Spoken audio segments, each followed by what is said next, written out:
Rogue Wave, Part 2.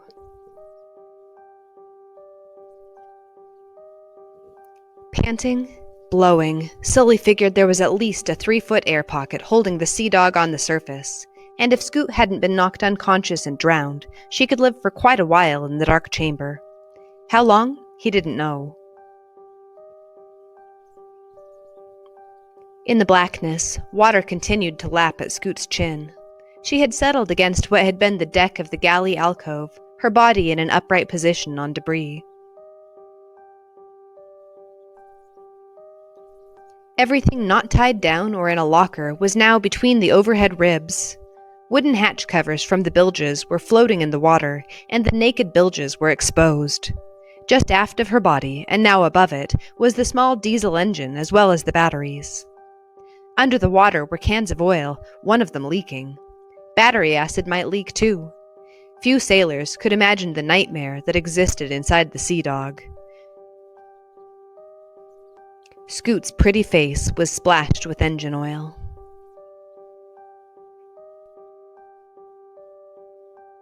Over the next 5 or 6 minutes, Sully dove repeatedly, using his feet as a fulcrum and using all the strength that he had in his arms, legs, and back in an effort to open the doors.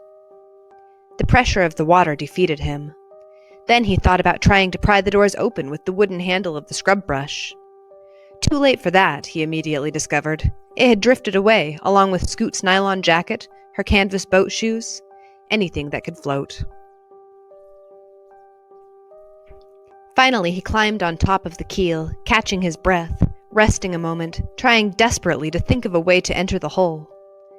Boats of the Baba class, built for deep-water sailing, quite capable of reaching Honolulu and beyond, were almost sea-tight unless the sailors made a mistake or unless the sea became angry. The side ports were supposed to be dogged securely in open ocean. Aside from the cabin doors, there was no entry into that cabin without tools. He couldn't very well claw a hole through the inch of tough fiberglass. He thought about the hatch on the foredeck, but it could only be opened from inside the cabin. Then there was the skylight on the top of the 17-foot cabin, used for ventilation as well as a sun source. That butterfly window, hinged in the middle, could be opened only from the inside. Even with scuba gear, he couldn't open that skylight unless he had tools. He fought back tears of frustration. There was no way to reach Scoot, and he knew what would happen down there. The water would slowly and inevitably rise until the air pocket was only 6 inches. Her head would be trapped between the surface of the water and the dirty bilge. The water would torture her, then it would drown her. Seawater has no heart, no brain.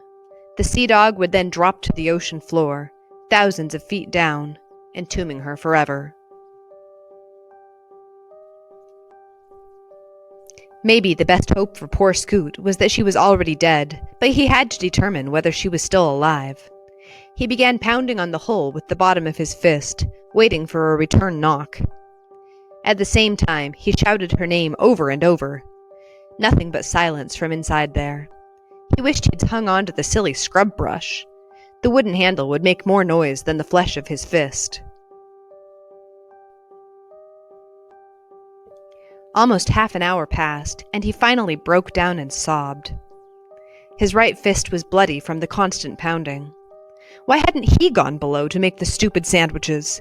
Scoot would have been at the wheel when the wave grasped the Sea Dog. His young sister, with all her life to live, would be alive now. They'd had a good brother-sister relationship. He'd teased her a lot about being pint-sized, and she'd teased back, holding her nose when he brought one girl or another home for display. She'd always been spunky. He'd taken her sailing locally, in the Channel, but she'd wanted an offshore cruise for her 14th birthday. Now she'd had one, unfortunately. Their father had nicknamed her Scoot because, as a baby, she'd crawled so fast. It was still a fitting name for her as a teenager. With a wiry body, she was fast in tennis and swimming and already the school's champion in the 100-yard dash. Eyes closed, teeth clenched, he kept pounding away with the bloody fist. Finally, he went back into the ocean to try once more to open the doors. He sucked air, taking a half-dozen deep breaths, and then dove again. Bracing his feet against the companionway frames, he felt every muscle straining, but the doors remained jammed. He was also now aware that if they did open, more water would rush in, and he might not have time to find Scoot in the blackness and pull her out, but he was willing to take the gamble. Scoot awakened as water seeped into her mouth and nose. For a moment, she could not understand where she was, how she got there, what had happened.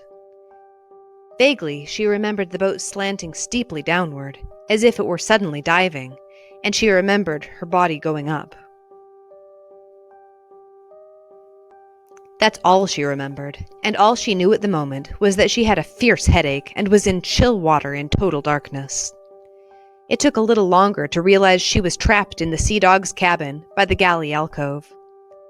She began to feel around herself and to touch floating things. The air was thick with an oil smell. Then she ran her hand over the nearest solid thing, a bulkhead. That's strange, she thought. Her feet were touching a pot. She lifted her right arm and felt above her. The galley range. The galley range above her? The boat was upside down. She felt for the companionway steps and found the entry doors and pushed on them. That was the way she'd come in. The doors didn't move. Sully crawled up on the wide hull again, clinging to a faint hope that a boat or ship would soon come by. But the sun was already in descent, and with night coming on, chances of rescue lessened with each long minute. It was maddening to have her a few feet away and be helpless to do anything. Meanwhile, the hull swayed gently, in eerie silence.